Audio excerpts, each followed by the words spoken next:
Che Guevara, the revolutionary's journey.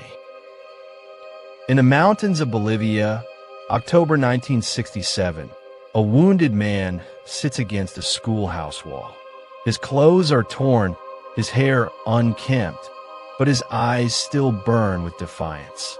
This is Ernesto Che Guevara, doctor, revolutionary, icon. In just 39 years, he would transform from a privileged Argentine medical student into one of history's most controversial figures.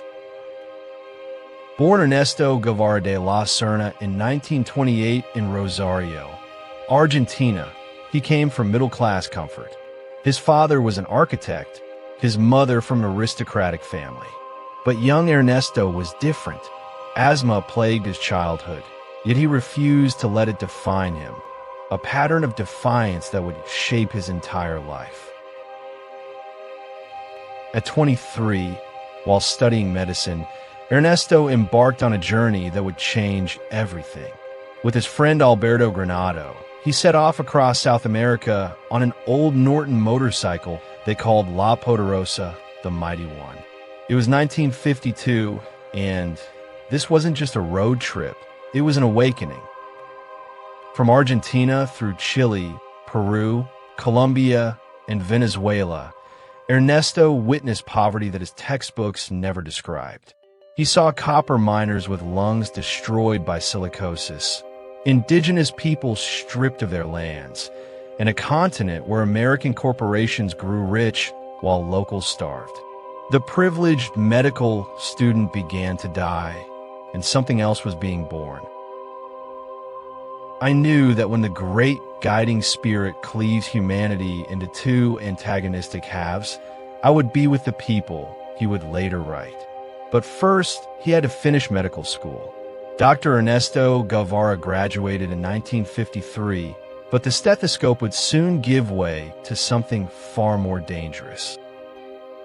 In Guatemala, Ernesto witnessed the CIA-backed overthrow of President Jacobo Arbenz, a democratically elected leader who dared to redistribute land from American companies to peasants. This wasn't just politics, this was imperialism in action, and Ernesto Guevara was learning to hate. Fleeing to Mexico City, the young Argentine met a group of Cuban exiles plotting revolution. Their leader was a charismatic lawyer named Fidel Castro.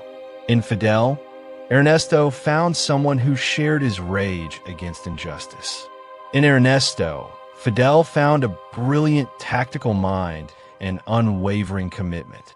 It was here that friends began calling him Che, an Argentine expression meaning hey or buddy. On December 2nd, 1956, 82 men crammed aboard a leaky yacht called the Gran Misael from Mexico toward Cuba. Their mission, overthrow the dictator Fulgencio Batista. The landing was a disaster. Within days, most were dead or captured. Only about 20 survivors made it to the Sierra Maestra Mountains. In those mountains, Ernesto Guevara became Che Guevara. No longer just a doctor treating wounded fighters, he became Comandante Che, a brilliant guerrilla tactician who could disappear into jungle and emerge to strike like lightning. His men adored him, his enemies feared him. But Che was more than just a warrior.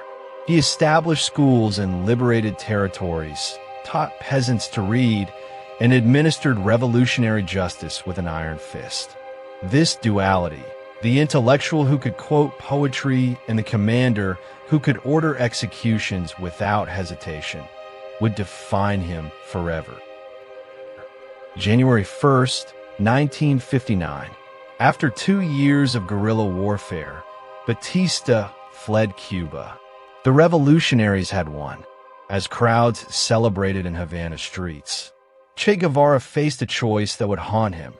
How do you govern a revolution? Appointed president of La Cabana Fortress, Che oversaw the trials and executions of hundreds of Batista supporters.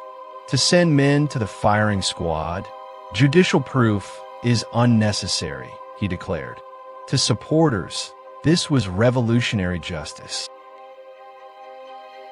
As Cuba's Minister of Industries, Che tried to transform the economy through sheer willpower. He worked 18-hour days, cut sugarcane alongside peasants, and refused any salary beyond a soldier's pay. But economic theory and revolutionary fervor couldn't overcome reality. His grand plans largely failed. By 1965, the fire was consuming him from within. Cuba was becoming too small for Che's global revolutionary dreams. He resigned all positions, renounced his Cuban citizenship, and disappeared. Fidel later revealed the truth. Che had gone to export revolution to Africa. In the Congo, Che tried to spark revolution alongside Laurent Kabila's forces. It was a disaster. The African fighters weren't impressed by the famous Argentine, and Che couldn't understand why his Cuban tactics failed in African jungles. After 7 months, he retreated, but Che Guevara didn't know how to quit. In 1966, he arrived in Bolivia with just 16 companions, determined to create another Sierra Maestra in South America's heart. He believed peasants would flock to his revolution. He was wrong. The Bolivian peasants spoke Quechua, not Spanish. They distrusted outsiders, especially Argentines. Che's force dwindled through desertion, disease, and military pressure. By October 1967, only 17 rebels remained. October 8, 1967. Wounded and captured after a firefight, Che Guevara sat in that schoolhouse in La Higuera, Bolivia. The next day, on orders from La Paz and likely Washington, he was executed. His last words reportedly were, "Shoot, coward, you are only going to kill a man." They thought killing Che Guevara would end his influence. Instead, they created a martyr. The photograph of his lifeless body, serene and Christ-like, became one of history's most powerful images. The revolutionary who failed to export his revolution had exported something far more enduring, his legend. Today, Che's face adorns t-shirts worn by teenagers who've never heard of Bolivia. He's been transformed into a commercial icon, something that would have horrified the man who despised capitalism. In the end, Che Guevara got his wish. He didn't die quietly in a hospital bed. He died as he lived, fighting for his impossible dream of a perfect world. The question that remains is whether the dream was worth the cost.